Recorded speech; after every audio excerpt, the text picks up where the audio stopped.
Hi, my name is Chris Sanders, and today I want to talk about social media companies banning Trump and all of the outcry from elites in the media and in the political classes complaining about it.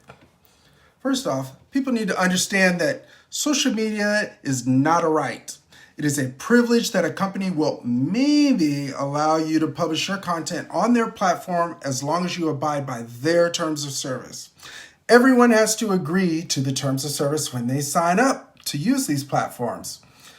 If you don't like the terms of service, don't use it. You cancel, you move on, life goes on. You'll be hard-pressed to convince me that people need Facebook and Twitter even in 2020. Privileged elites would have you believe that this is a free speech issue, but this isn't a free speech issue. This is a fairness, equality, and impartiality issue. Social media companies are businesses, and they have a duty to act in the best interests of their business. It wasn't that long ago that both Twitter and Reddit were struggling to monetize their platforms due to issues around the content not being labeled brand safe for advertisers to advertise on. This isn't a free speech issue. This is a business issue. Businesses have the right to make decisions they think are better for their businesses. You are allowed to publish content on their platform at their leisure.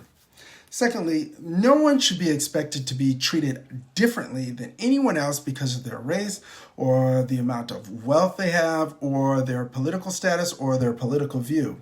At the end of the day, the reason so many privileged elites in the United States, in Europe, and in Australia are coming out en masse to protest social media companies banning Trump is because they think that, they should be allowed to violate the terms of service they agreed to when they signed up, but they don't think any of the rest of us should be allowed to violate the terms of service.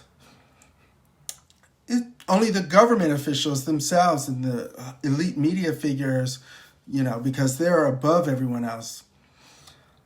Privileged elites would have you believe that this is a free speech issue, but this isn't about free speech. This is a fairness, equality, and impartiality issue. These privileged elites in the media and in our governments think they should be above the rules and above the laws that govern everyone else who is not in these privileged elite circles who are forced to follow the rules or else.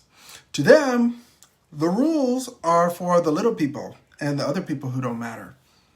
I mean, let's face it, social media didn't ban Trump because he wanted to build a wall or because of many of the other questionable things he said.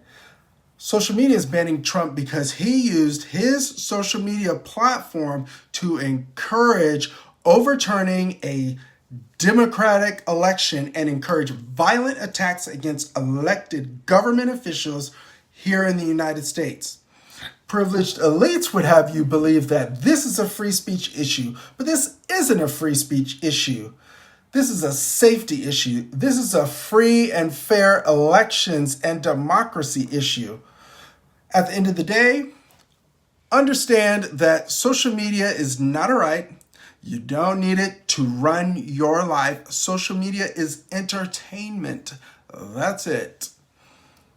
Understand that social media has to be fair and unbiased with their moderation and should not put privileged elites in the media and in our government over the masses. Social media is going to protect their own business interests. Anything goes is not in their business interests. Lastly, understand that free speech in the Constitution refers specifically to the government not being allowed to limit your free speech. There's no violation of free speech in this case. This is all about safety. This is a business issue. This is a fairness, equality, and partiality regardless of class and political status issue. But this is not a free speech issue because social media is not a right. All right, that's what I've got for today. Have a nice day.